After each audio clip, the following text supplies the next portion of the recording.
Bienvenidos nuevamente al ya tercer módulo del seminario taller interactivo sobre herramientas de gestión de gobierno dentro del Diplomado de Gerencia Política. Muchas gracias por continuar entonces en estas clases. Ya estamos avanzando y hemos pasado la mitad del seminario taller interactivo, así que continuamos viendo el programa. En el módulo 1 vimos temas de conectividad en América Latina, tecnologías de información y comunicación.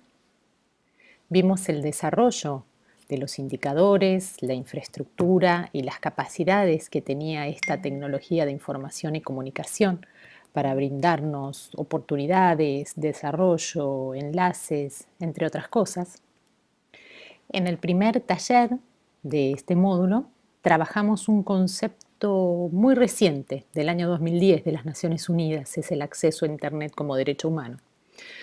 Luego ya en el módulo 2 pasamos a ver distintas herramientas y sistemas de gestión de gobierno, repasamos lo que fue o lo que es un tablero de gestión de gobierno, cómo se hace seguimiento y accountability del gobierno, cómo la tecnología nos ayuda a poder seguir lo que son planes, objetivos, estrategias e hitos, y la importancia de la planificación estratégica en cualquier tipo de gobierno, sea local, estatal o federal, nacional, en relación a establecer objetivos claros, proyectos claros, hitos, pero sobre todo indicadores objetivamente observables que nos ayuden a medir de dónde salimos y hacia dónde vamos.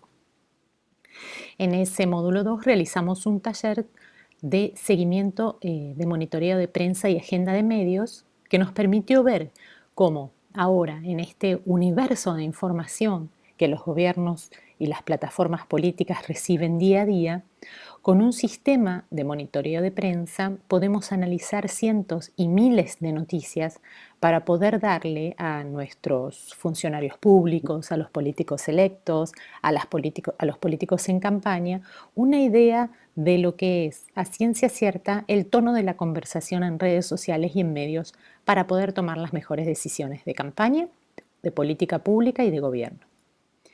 Ahora en el módulo 3 nos sumergimos directamente en lo que son las redes sociales, cómo sirven a la política, a la comunicación, a la interacción, pero sobre todo para verlos desde el punto de vista de su potencialidad participativa.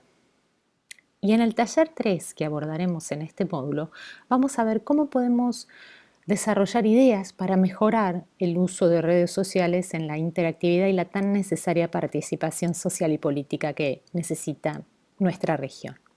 Pasaremos finalmente al módulo 4 en la próxima sesión.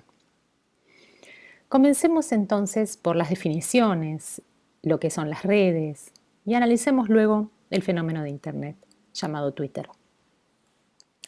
¿De qué forma entonces usa América Latina la tecnología?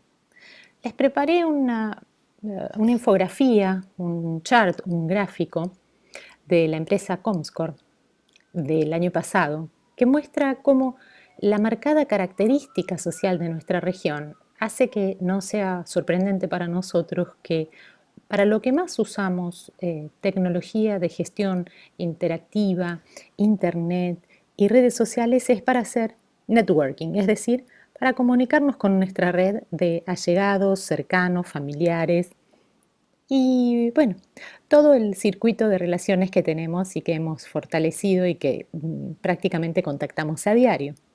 Entonces, después de lo que es navegación y búsqueda, el segundo uso que más damos a la Internet es para redes sociales.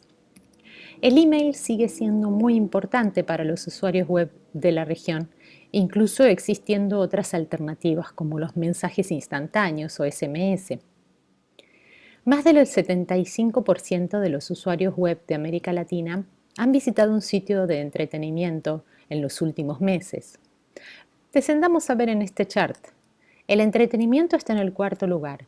78 de cada 100 usuarios de Internet dice que utiliza las redes sociales para entretenerse. Recién tenemos que llegar muy abajo para ver qué porcentaje utiliza para referencias, es decir, ya lo que tendría que ver con referencias de información y de educación. Existen en América Latina 3 puntos o categorías claves. Utilizamos las redes y la internet para comunicarnos, es decir, para mandar emails, mensajería instantánea, para conexión, es decir, para lo que son las redes sociales, los blogs, los chats, y para entretenimiento, para escuchar música, para acceder a sitios de entretenimiento, de televisión, videos.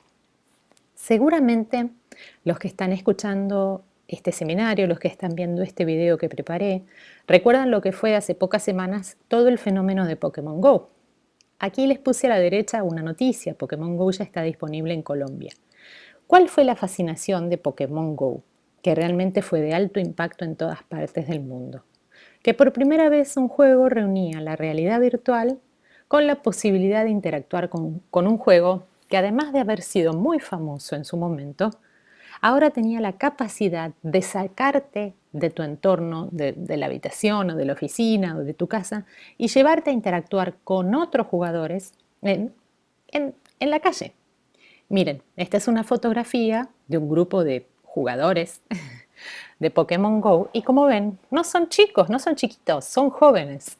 Los jóvenes de los cuales hablábamos al principio, los millennials, los que tienen entre 16, 17, 18 años hasta 35. Es decir, es un fenómeno, el juego, el entretenimiento, que no está toda que no solo aplica a los jovencitos, sino que a toda una gama de personas de todas las edades. Y esto es un fenómeno bastante novedoso en este momento. Déjenme explicarles por qué. En esta lámina pueden ver el impacto en cantidad de horas que, al menos en los Estados Unidos, y la cantidad de minutos del día que los jugadores en Estados Unidos consumieron en el mes de julio de este año el aplicativo de Pokémon Go, comparado con Facebook, Snapchat, Twitter e Instagram. Inclusive consumieron más minutos que Facebook, que es la red social más utilizada prácticamente del mundo. En América Latina, los números no son muy distintos. En este gráfico verán la diferencia. Por ejemplo, ¿cuánto dedicamos a las redes sociales? El 29% de nuestro tiempo. Y al entretenimiento, o sea, a mirar películas, escuchar música, radio, sitios de juego, el 15%. ¿Cuánto dedicamos a compras? El 3%. Y a portales, que pueden ser informativos, inclusive de entretenimiento también, 18%. En América Latina solo usamos la Internet o las redes que podemos acceder a través de Internet para informarnos solo el 3% del tiempo, y otros usos el 32%. Es decir, la información, la educación y la formación en sí ocupan un pequeño porcentaje del tiempo de quienes usamos la Internet en la región.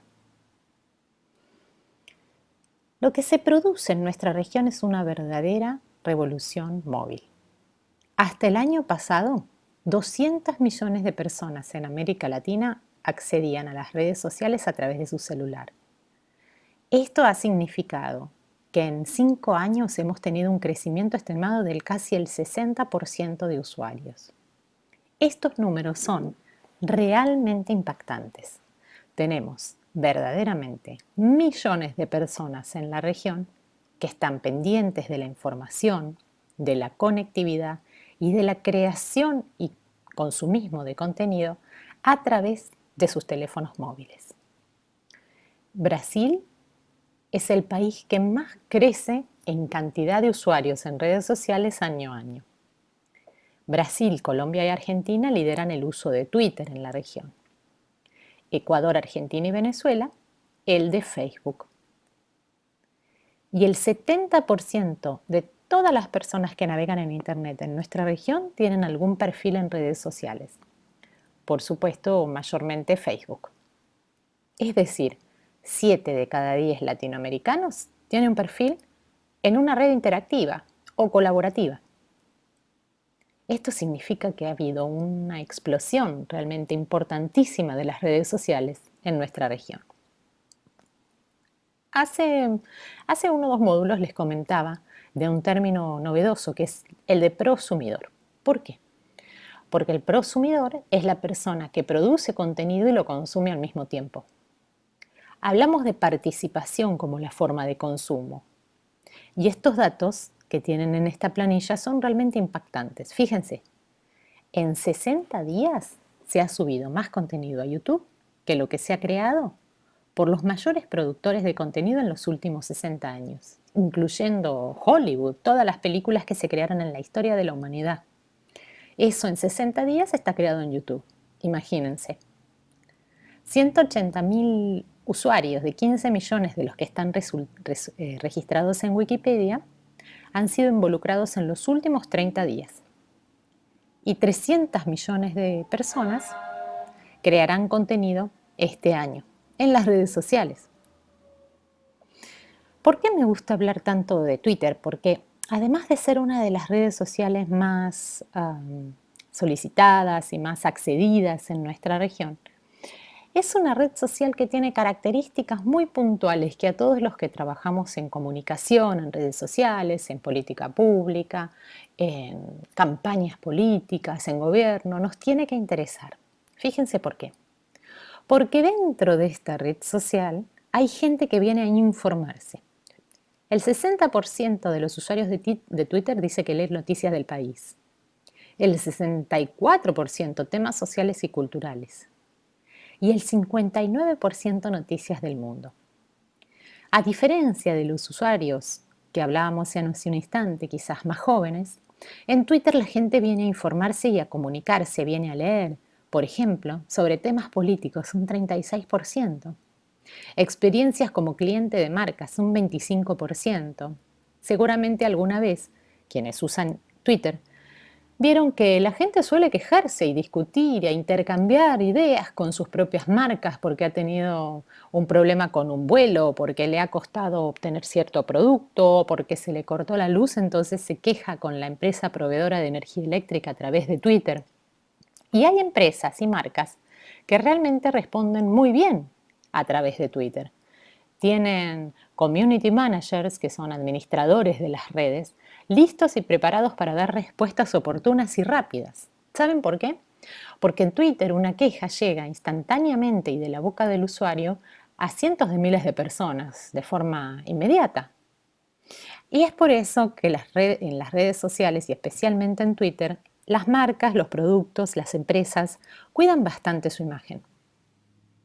Otro dato de elwebmarketer.com nos muestra el nivel de estudio que tiene el usuario de Twitter. Y fíjense, por eso les decía que es muy interesante, sobre todo para quienes están en política y en gobierno, porque en Twitter los participantes, los usuarios que intercambian información y postean, tienen un nivel bastante avanzado de educación. Fíjense, el 34% terminó la universidad, el 28% está estudiando y algunos, inclusive un porcentaje bastante considerable, está estudiando una maestría o un posgrado o un doctorado.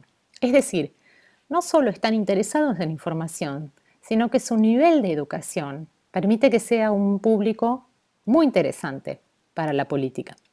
Sigamos. Este es otro tema muy interesante.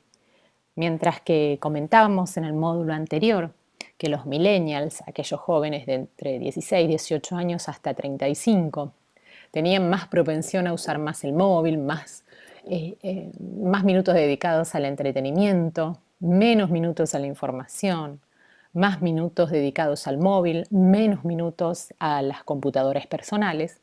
Fíjense que Twitter además es una red social con un promedio etario un poco más alto que la norma. Es decir, el 30% de los usuarios está entre los 25 y los 35 años y el 33% entre los 19 y los 25. Pero fíjense, la cantidad de 36 a 45 también es un porcentaje alto y esto es considerable y también va en línea con los estudios que tienen los usuarios de Twitter que comentábamos en la lámina anterior. Sigamos analizando un poco más qué es lo que hacemos en la Internet Y sobre todo, hagamos una comparativa de distintos países del mundo. Esta imagen de Comscore me interesó mucho porque nos permite ver la diferente cantidad de horas que pasan los usuarios de Internet en distintos países mirando videos online, que es un tema realmente muy de moda. Tiene que ver con el entretenimiento, pero tiene que ver también con las noticias. Pero mayormente tiene que ver con un tipo de entretenimiento muy rápido que se da mayormente a través de YouTube, la red social de videos, películas y entretenimiento a través de imágenes. Busquemos un poco para leer. América Latina, en general, no pasa muchos minutos en promedio eh, por mes o por día utilizando plataformas de video. Los que sí pasan muchos minutos por día son los países de Asia. Hay un pico que se da en Europa que es Rusia, aunque Turquía y el Reino Unido también tienen un alto porcentaje. Latinoamérica, un poco menos. Como les comentaba hace un instante, el mundo online es evidentemente más joven de lo que nosotros quizás pensábamos. Y no solo que es más joven, es especialmente móvil. Los jóvenes dependen y viven con su móvil. Se despiertan y lo primero que hacen es agarrar el móvil, se acuestan a dormir y posiblemente lo último que hicieron fue chequear las actualizaciones de Facebook, las noticias o las fotos de WhatsApp de sus amigos, mandaron WhatsApp, utilizaron mensajería, no así el email, que es algo que los jóvenes utilizan cada día menos. Esta foto ya la vieron en el módulo 2. Les hablé de los millennials, de esa generación entre 16 y 35 años, que es la generación que realmente lo cambia todo en este universo informático. ¿Qué es lo que hacen los millennials que es diferente de otros grupos etarios en la región? En América Latina específicamente, quiero mostrarles los siguientes datos. Mientras el promedio de usuarios de Internet de más de 35 años utilizan redes sociales, búsqueda, sitios de estilo de vida, compras, acceso a portales, de cierta manera, fíjense, los millennials, los jóvenes, utilizan 17% más de su tiempo dedicado al entretenimiento, 11% más en redes sociales, 10% más en búsqueda y tan solo 1% más en portales. Es una generación que vive conectada a sus redes sociales para intercambiar ideas y mensajes con sus amigos y dedicada eminentemente al entretenimiento. Este es un público amplio, como les dije, abarca casi 20 años, una generación completa. Todos los que nacieron alrededor del milenio.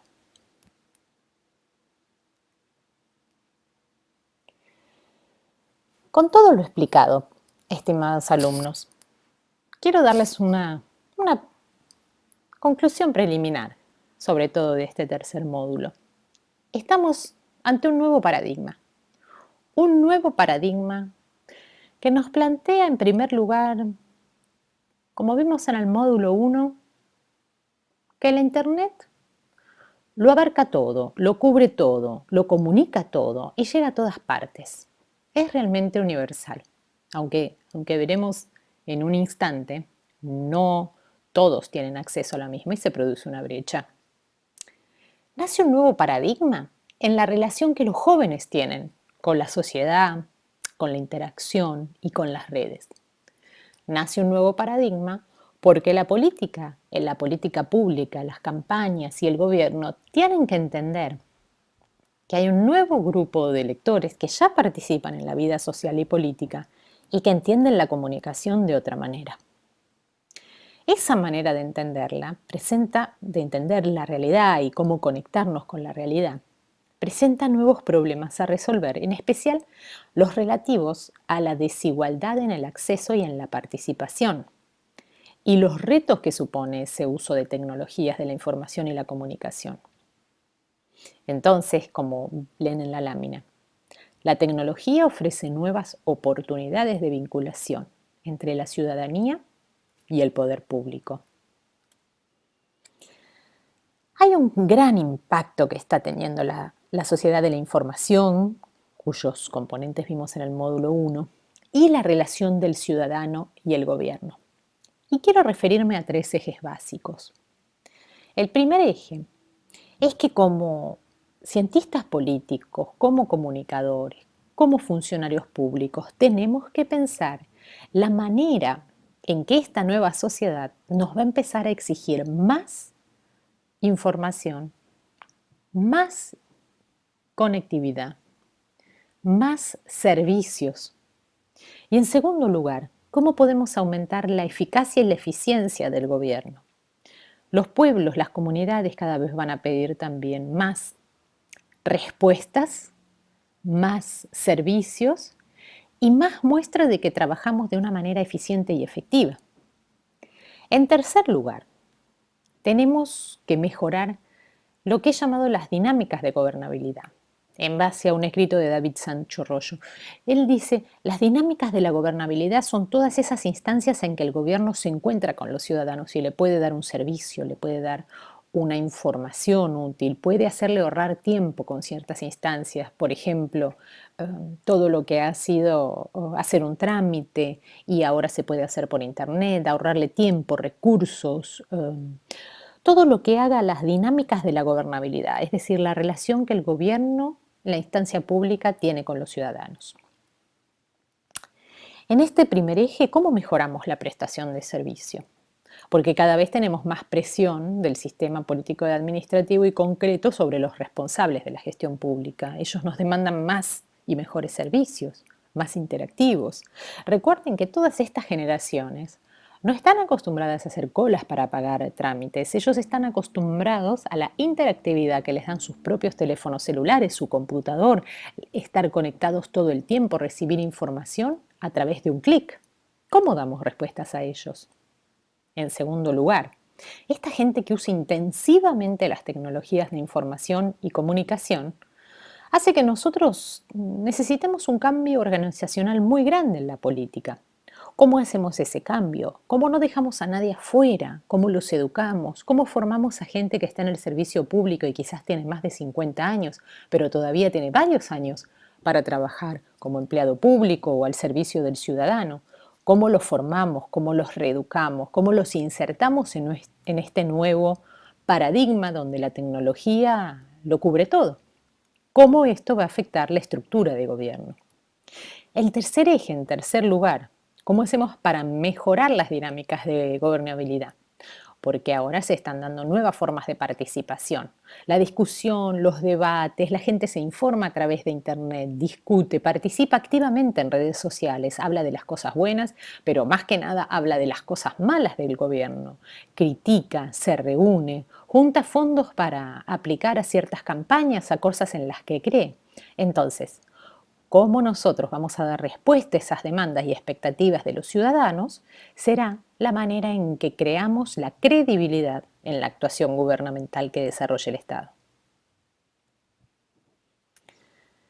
Finalmente, aquí tenemos un grupo de ciudadanos. Ellos están acostumbrados a usar tecnologías de manera muy intensiva para informarse y comunicarse, y ellos van a demandar el mismo criterio para la relación con el gobierno. La gobernabilidad va a mejorar con una mayor participación e implicancia de los ciudadanos en los asuntos públicos. Entonces aquí hay un mensaje importante. Los ciudadanos están dispuestos a participar, tienen las herramientas con las cuales participar. Está de parte del gobierno y del Estado garantizar que esas herramientas lleguen en tiempo y forma, que el Estado cree las bases para crear esas instancias de participación y que ofrezca esa multitud de mecanismos que harán más fácil la comunicación entre el gobierno y los ciudadanos. Pero les decía hace un instante que todavía hay muchos ciudadanos que están lejos de que esto suceda, por lo que hemos denominado, por lo que se denomina, la brecha digital. Esta brecha, esta amplia brecha en algunos sectores, imposibilita un uso homogéneo de las potencialidades de la sociedad de la información por parte de todos los colectivos sociales. Porque aunque las tecnologías de la información y la comunicación pueden suponer un sistema de estímulos para la mejora de la gobernabilidad, hoy en día son solo eso, estímulos y apoyo. Hay un término que me interesa mucho comentar con ustedes y es el de la brecha digital y la brecha democrática. Fíjense, en 2010 la escritora Lynn Hunt desarrolló una tesis sobre los efectos físicos y los cambios cerebrales que se produjeron en las novelas epistolares del siglo XVIII en la organización de la vida social y política. Lynn Hunt escribió una obra que se llama La invención de los derechos humanos.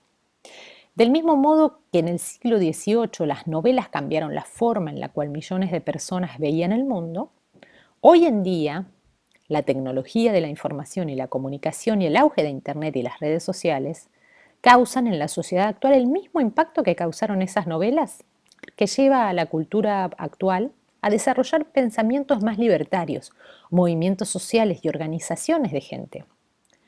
Hunt va más allá aún en su tesis sobre el impacto de las obras culturales sobre el actuar colectivo respecto de las condiciones de identificación social y afirma que el cambio social y político que ocurrió en el siglo XVIII se produjo porque muchos individuos tuvieron experiencias similares mediante las interacciones unos de otros.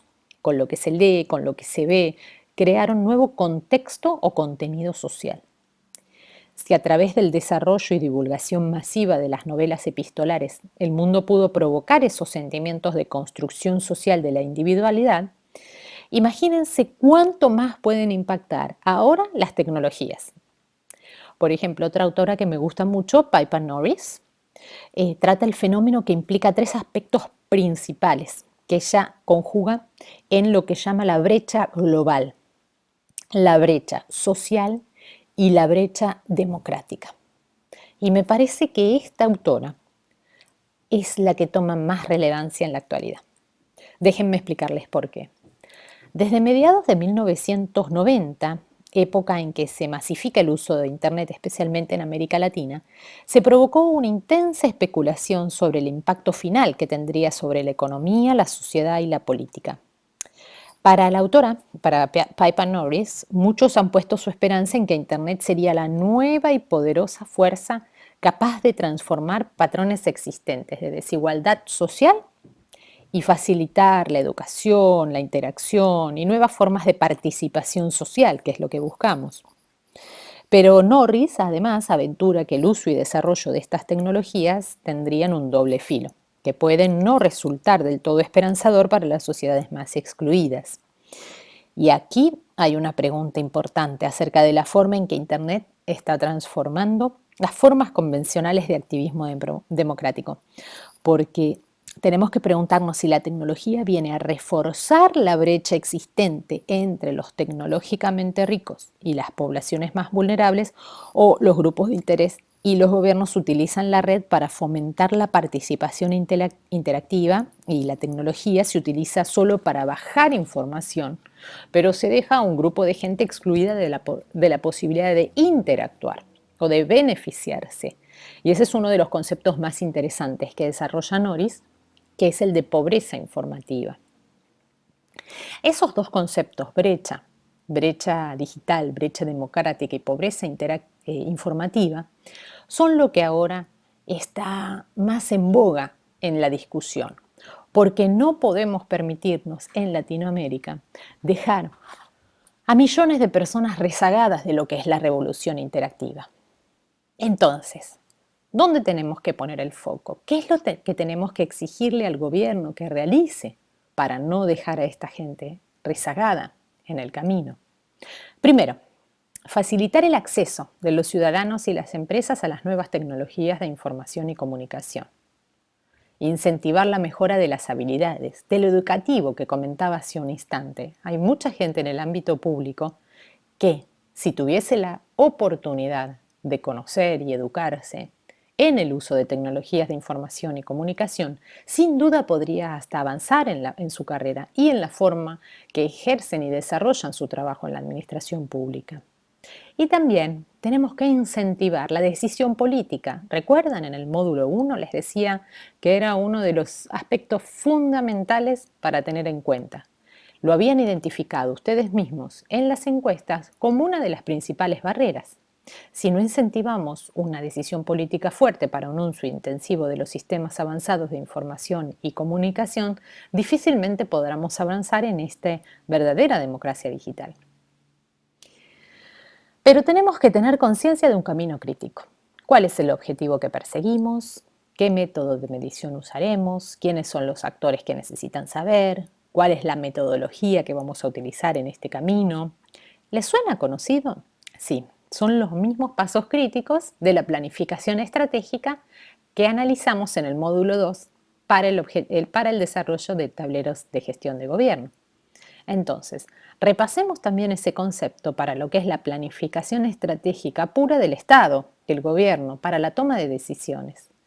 Siempre tenemos que tener en cuenta que tenemos que medir cómo obtendremos los datos y qué nos dicen los resultados y qué debemos cambiar. Ahora bien, estimados alumnos, este es uno de los talleres más importantes que van a realizar. En el taller 3 yo los invito a ustedes a desarrollar un pensamiento muy crítico respecto del uso de las redes sociales. Este posiblemente sea un trabajo que les tome más de 30 minutos, que son los tiempos que hemos determinado para cada uno de los talleres. Es más sencillo hacerlo en grupo, sí. Generalmente este es un trabajo que requiere debate y conversación. Sería muy interesante si ustedes pueden debatirlo o comentarlo, inclusive con sus compañeros de trabajo, en la empresa o, por qué no, en la familia. Yo realmente los invito a quienes tienen hijos adolescentes a tratar de hacer este taller en algún momento de reunión familiar. Porque hay una pregunta muy clave que se desprende. La pregunta que tienen que resolver y contestar ustedes en el taller 3, luego de leer la mayor cantidad de las lecturas que yo propongo en el paper, en la tarea que les encomendé, es la siguiente. ¿Cómo podemos generar atención sobre temas sociales fundamentales en las redes sociales? ¿Cómo utilizarían ustedes mismos Facebook u otras redes sociales para crear interés público sobre temas sociales? Colombia tiene una amplia experiencia en utilizar muy bien las redes sociales, especialmente Facebook y Twitter. Los invito a buscar ejemplos de cómo Colombia utilizó muy bien las redes sociales, cómo modificó patrones de conducta, cómo comunicó cambios importantes y cómo movilizó poblaciones a favor de temas y movimientos muy positivos y democráticos. Entonces, si las redes sociales sirvieron para eso, piensen cómo las pueden utilizar para interesar a otra gente a que se involucre en las propias acciones políticas, civiles y sociales que ustedes mismos desarrollan. Analicen ejemplos, busquen temas que les interesan. Puede ser cualquier tema, pero tiene que ser de índole social. Es decir, vuelvan a ver la presentación y vuelvan a ver los datos que muestran que los jóvenes están, más que otras generaciones, interesados en el entretenimiento y piensen, ya que tenemos estos jóvenes interesados en la interactividad, pero a esta gran cantidad, millones de jóvenes están más interesados en entretenerse que en informarse y en participar. ¿Qué les llamaría la atención? ¿Qué podríamos hacer para que se involucren en la toma de decisiones que llevan hacia una democracia más fuerte? Piénsenlo, escríbanlo y espero sus inquietudes y sus respuestas. Siempre abierto a preguntas a través de Slido o a través de mi email personal. Los veo en el módulo 4.